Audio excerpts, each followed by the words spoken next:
己。 Hi, welcome to the Silver Spleen. My name is Leon Russell, and this is my review of The White-Haired Witch of Lunar Kingdom. Let's get the obvious out of the way first. This is a version of the same story used for The Bride with White Hair. You know, that movie with Bridget Lin and Leslie Chung. It's easy to say that this new movie cannot compare to the old one, but it's also really not a very fair comparison to make. The Bride with White Hair is an iconic movie that stars two iconic people. The White-Haired Witch of Lunar Kingdom is an interesting movie. The version I saw was in 2D, which is fine with me. If you watch the trailer, you'll see that there are 3D shots, like this. Ooh, I really don't care much for 3D. Or you too, but I digress. The plot isn't so much convoluted as it is illogical. Well, maybe the plot isn't convoluted, but the people's behavior in the plot certainly is. No one will ever be allowed here. No one, not ever, never. I just met these people. They seem nice. Can they come in? Oh, sure. Hey, what are these people doing in here? What do you think they're doing? The story doesn't hold up to any kind of logical scrutiny, but then again, neither do most of my life choices, so I'm really not in a position to talk. This movie is another one in a growing list of films that suffer from the same problem. I usually use a cooking metaphor. This movie has a lot of really good ingredients and a lousy recipe. Jacob Chung, the director, has done some pretty good movies.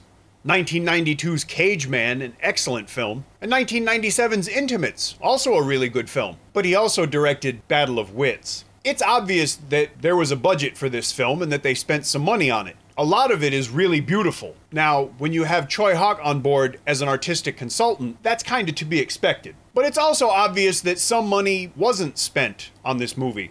Some parts of the film are very obviously sporting cut corners. Some of the sets look really, really nice, and some others don't. The execution of the story, both technically and narratively, is often pretty good, but there are times when it falls flat. Huang Xiaoming and Bingbing really don't have any chemistry together. I admit it may be hard to feel romantic in a scene with a woman who looks like this. Elijah Muhammad warned us about the blue-eyed devils. It's also difficult when you're obviously not doing what you want the audience to think you're doing. That's her navel.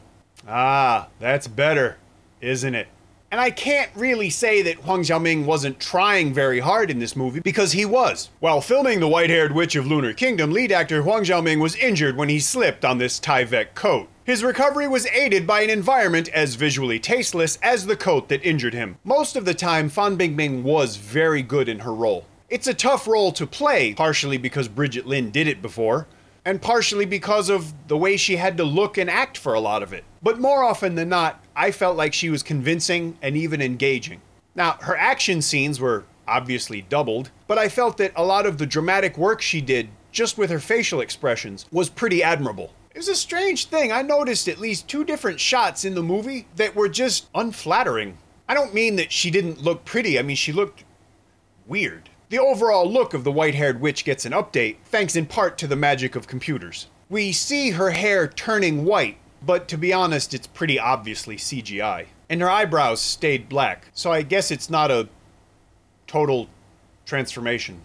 Her outfits also get an update, and at times I think it was a little too modern. She ended up sometimes looking like a overstyled goth from some Japanese anime. Then again, maybe that was part of what made her a witch, because Japan is evil. Speaking of politics, this version of the story apparently uses a lot of elements that are in the original, but were left out of The Bride with White Hair. Many of these elements are political and reflect the time in which the story is set. They can also be seen as reflecting the present time, too, and I'm not sure if they're supposed to or not. There are things in there about sacrificing oneself for the good of the country, and about forgiving soldiers who killed a lot of people. As many faults as I might find with this movie, there were things I liked about it. Right before the big romantic interlude, Huang Xiaoming drops a torch so that he can embrace Bingbing. The torch hits the floor, out of frame, but it makes this really loud noise. It seems weird, but only because it's realistic. If you drop the torch onto a stone floor, that's what it would sound like. But it was kind of a disruption. And that's really emblematic of my impressions about the white-haired witch of Lunar Kingdom. Too many contradictions, distractions, and missed opportunities. I didn't dislike the movie, but I wish I could like it more than I did. This film opens at the end of the month in cinemas, so if you have a chance to see it, I would recommend that you do. It's a lot of fun to look at, and if nothing else, you can watch it and then compare it to the older versions. If you don't see it in the cinema, wait until it comes out on home video and buy it. When it's released to home video, I'll update the description with a link where you could do just that. If you enjoyed this review, please leave me a comment. If you didn't enjoy the review, leave me a comment. If you enjoy the reviews in general, please subscribe to the channel. Thank you for watching.